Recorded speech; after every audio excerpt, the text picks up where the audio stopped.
بسم اللہ الرحمن الرحیم قال النبی صلی اللہ علیہ وسلم انما الاعمال بالنیات وانما لامرئ ما نوى فمن كانت هجرته الى الله ورسوله فهجرته الى الله ورسوله ومن كانت هجرته الى دنيا يصيبها او امرأة يتزوجها فهجرته الى ما هاجر اليه صدق اللہ العظیم۔ اس حدیث پاک کے اندر رسول اللہ صلی اللہ علیہ وسلم نے فرمایا انما الاعمال بالنیات، کہ پکی بات ہے، کوئی شک نہیں، اعمال کا جو دار و مدار ہے وہ نیتوں پر ہے۔ اگر نیت اچھی تو اعمال اچھا، اگر نیت ہی اچھی نہیں ہے، سرے سے نیت ہی بری ہے تو اعمال بھی برا ہوگا۔ مطلب اس حدیث کا یہ ہے، اس حدیث کا شان ورود یہ ہے، جس طرح قرآن کریم کی صورتوں کا شان نزول ہوتا ہے، اسی طرح حدیث پاک کا بھی شان ورود ہوتا ہے۔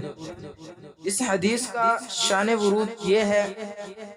کہ ایک صحابی نے کسی عورت کی طرف پیغام بھیجا تو اس نے کہا کہ تم بھی میرے شہر آ جاؤ، تو ہجرت کر کے وہاں چلے گئے اور وہ نکاح کی نیت سے گئے۔ ہجرت کی دو قسمیں ہیں، نمبر ایک ہجرت کرنا دار الاسلام سے دار الکفر کی طرف، نمبر دو ہجرت کرنا دار الکفر سے دار الاسلام کی طرف۔ دار الاسلام سے دار الکفر سے دار الاسلام کی طرف جو ہجرت کرنا ہوتا ہے، یہ اس لیے کرنا ہوتا ہے کہ کفار کے ممالک کے اندر جب مسلمان رہ رہا ہوتا ہے اور وہاں پر اپنی عبادت صحیح معنی پر نہیں صحیح طور پر نہیں کر سکتا، وہاں پر اس کو پریشانیاں پیش آتی ہیں، وہاں پر اس ممالک کے جو قانون ہیں وہ قانون ایسے نہیں ہے، اس کے مخالف ہیں، اس کو روکتے ہیں، اس کو عبادت نہیں کرنے دیتے، اس کی عبادت کے اندر خلل پیدا ہوتا ہے۔ تو اب یہ ہجرت کر رہا ہے، اپنے وطن سے ہجرت کر رہا ہے، اب یہ دار الکفر سے یعنی دشمن کے ملک سے دار الاسلام کی طرف، اسلام سلامتی والے گھر کی طرف آ رہا ہوتا ہے، تو یہ ہجرت اللہ اور اس کے رسول کے لیے ہوتی ہے۔ جو ہجرت آپ صلی اللہ علیہ وسلم نے فرمایا فَهِجْرَتُهُ إِلَى اللَّهِ وَرَسُولِهِ، جس نے اللہ اور اس کے رسول کے لیے ہجرت کی، یعنی اللہ اور اس کے رسول کی اطاعت کے لیے، اس کی فرما برداری کے لیے، اللہ کی فرما برداری کے لیے، رسول اللہ صلی اللہ علیہ وسلم کی فرما برداری کے لیے، جس نے دار الکفر سے دار الاسلام کی طرف ہجرت کی، تو یہ ہجرت اللہ اور اس کے رسول کے لیے ہوگی، اور اس ہجرت پر اس کو ثواب میں ملے گا۔ اور اس حدیث کے اندر شان ورود ہے، یعنی جس صحابی نے جو اس کی طرف گئے وہ ہجرت دار الکفر سے دار الاسلام کی طرف نہیں تھی، بلکہ وہ ہجرت دنیا کمانے کے لیے تھی، بلکہ اسلام کے لیے نہیں تھی، وہ دنیا کمانے کے لیے تھی۔ تو آپ صلی اللہ علیہ وسلم نے آگے فرمایا وَمَنْ كَانَتْ هِجْرَتُهُ إِلَىٰ دُنْيَا يُصِيبُهَا أَوْ امْرَأَةٍ يَتَزَوَّجُهَا،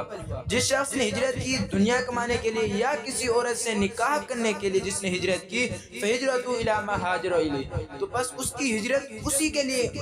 وہی ہجرت ہوگی جس کی طرف اس نے ہجرت کی، مطلب کہ اس کی ہجرت کرنے پر جو جا رہا ہے وہاں پر اس کو کوئی ثواب کوئی گناہ کچھ بھی نہیں ملے گا۔ تو اس حدیث کا مقصد یہ ہے کہ انما الاعمال بالنیات، اعمال کا دار و مدار نیتوں پر ہے۔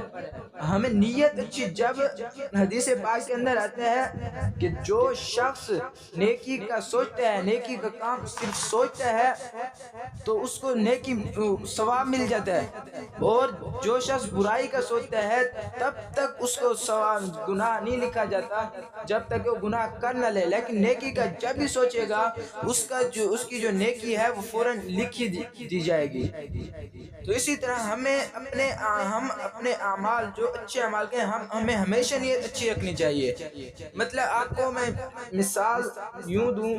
کہ ایک شخص کو کوئی کہے کہ بھئی تو یہ کام کر، مثلاً